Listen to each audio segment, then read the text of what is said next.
തമിഴിൽ നിന്ന് ഒരു റോം കോം OTT റിലീസ് ചെയ്തിട്ടുണ്ട്. ഒരു സൂപ്പർ ഫൺ റോം കോം അല്ലെങ്കിൽ സിമ്പിൾ ആൻഡ് ബ്യൂട്ടിഫുൾ ആയിട്ടുള്ള റോം കോം എന്നൊക്കെ വേണമെങ്കിൽ പറയാം.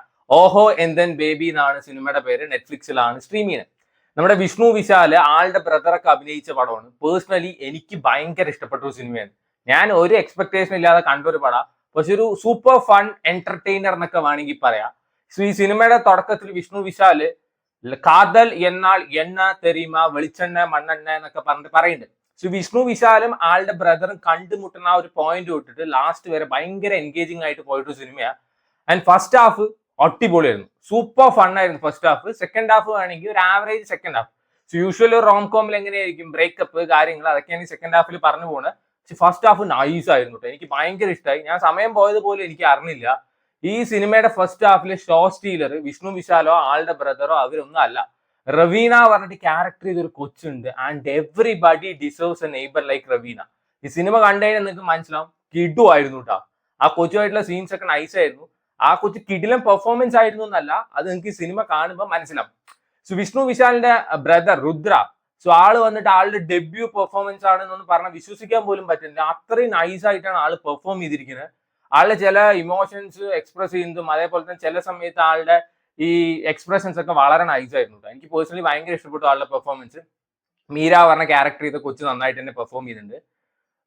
സമയം ഉണ്ടെങ്കിൽ കണ്ടു നോക്കുക, നല്ല നൈസ് ആയിട്ടുള്ള ഒരു സിനിമ. ആൻഡ് ടുവേർഡ്സ് സെക്കൻഡ് ഹാഫ് ആകുമ്പോൾ the most beautiful part of love story ബ്രേക്കപ്പിലോട്ടാണ് വരുന്നത്.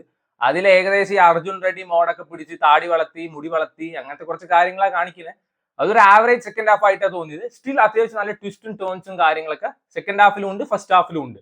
ആൻഡ് സെക്കൻഡ് ഹാഫിൽ മിഷ്കിൻ വരുന്നുണ്ട്. മിഷ്കിൻ നൈസ് ആയിരുന്നു കേട്ടോ. അങ്ങേരുടെ ഒരു ചെറിയൊരു നറേഷനിൽ വിഷ്ണു വിശാല അഞ്ജു കുര്യന്റെ ചെറിയൊരു ലവ് സ്റ്റോറി കാണിക്കുന്നുണ്ട്. അത് വരെ ഗംഭീരമായിരുന്നു. എനിക്ക് ഭയങ്കര ഇഷ്ടമായി ആ ലവ് സ്റ്റോറി. വിഷ്ണു വിശാല നന്നായിട്ട് പെർഫോം ചെയ്തിട്ടുണ്ട്. ഇവര് കുറെ ഡയലോഗ്സ് ഒക്കെ പറയുന്നുണ്ട്. അതൊക്കെ ഭയങ്കര മീനിങ് ഫുൾ ആയിട്ടാണ് എനിക്ക് തോന്നിയത്. നമ്മൾ പറയാം ഫോളിങ് ഇൻ ലവ് പറയുമ്പോൾ ഇവര് പറയുന്നത് നമ്മൾ സറണ്ടർ ചെയ്യുക അല്ലെങ്കിൽ സാക്രിഫൈസ് ചെയ്യുക എന്നൊക്കെയാണ്. അങ്ങനെ കുറെ മീനിങ് ഫുൾ ആയിട്ടുള്ള കുറച്ച് ഡയലോഗ്സും കാര്യങ്ങളൊക്കെ ഇതിലുണ്ട്. കരുണാകരൻ ഒരു റോൾ ചെയ്തിട്ടുണ്ട്, അടിപൊളിയായിരുന്നു കേട്ടോ. അങ്ങനെ ഇതിൽ പെർഫോം ചെയ്ത each and every one nice ആയിരുന്നു. ഇങ്ങനെ ഒരു സിനിമ ഇറങ്ങിയത് പോലും പേഴ്സണലി ഞാൻ അറിഞ്ഞിട്ടില്ല. അടുപ്പിച്ച് പാട്ടുണ്ട്. അത് പക്ഷെ ഒരു ബോറിംഗ് ആയിട്ടോ രസം കൊല്ലിയായിട്ടോ തോന്നിയില്ല. ഈ സിനിമ ഡിമാൻഡ് ചെയ്യുന്ന പോലെ എനിക്ക് തോന്നിയത്. കുറച്ച് കിസഡിങ് കാര്യങ്ങളൊക്കെ ഉണ്ട്. ഫാമിലി ആയിട്ട് കാണാൻ താല്പര്യം ഇല്ലാത്തവർ ഒറ്റയ്ക്ക് ഇരുന്ന് കാണുക, അതൊന്നും കുഴപ്പമില്ലാത്തവർ ഫാമിലി ആയിട്ട് ഇരുന്ന് കാണുക.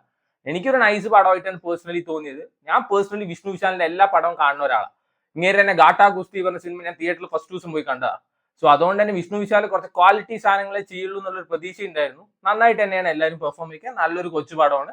വേണ്ടവർ കണ്ടു നോക്കുക. എനിക്ക് പേഴ്സണലി അത്യാവശ്യം ഇഷ്ടപ്പെട്ട സിനിമ നെറ്റ്ഫ്ലിക്സിൽ അവൈലബിൾ ആണ്.